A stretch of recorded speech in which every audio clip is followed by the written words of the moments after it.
നമുക്ക് എന്തെങ്കിലും ക്വാളിറ്റി നമ്മുടെ ഉള്ളിൽ എന്തെങ്കിലും ഒരു കാര്യം ഡെവലപ്പ് ചെയ്യാനുണ്ടെങ്കിൽ, ഫോർ എക്സാമ്പിൾ എനിക്ക് ഈ ഒരു സ്വഭാവം മാറ്റണം എങ്കിൽ ആദ്യം നമുക്ക് അത് അക്സെപ്റ്റ് ചെയ്യണം.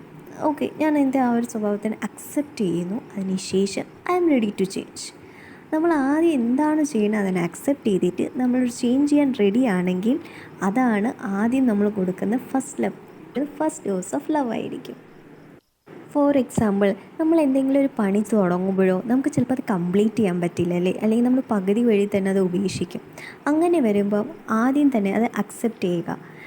എനിക്കിങ്ങനെ ഒരു പ്രശ്നമുണ്ട്, ഞാനത് അക്സെപ്റ്റ് ചെയ്യുന്നു. എല്ലാവർക്കും പ്രോസും കാര്യങ്ങളൊക്കെ ഉള്ളതല്ലേ, ഞാനത് അക്സെപ്റ്റ് ചെയ്യുന്നു. And now I M consistent in my work, I enjoy my work, I invest my time for growth എന്ന് പറയുമ്പം ഞാൻ ചെയ്യുന്ന വർക്കിന് ഞാൻ അതിന് ആത്മാർത്ഥത കൊടുക്കുന്നു.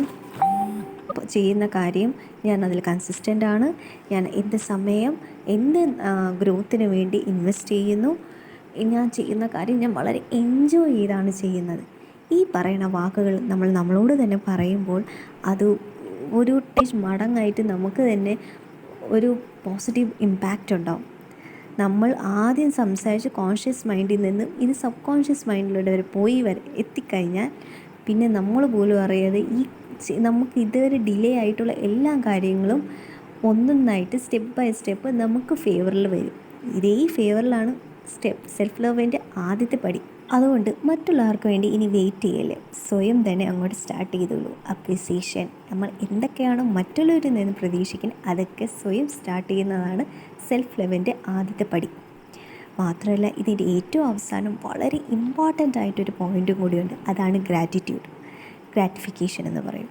നമ്മൾ ഭഗവാനോട് ആദ്യം തന്നെ നന്ദി പറയണം.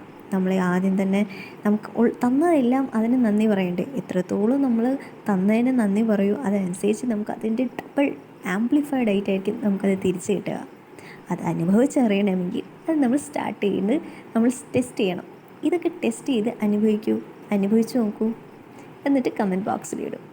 Okay, thank you so much.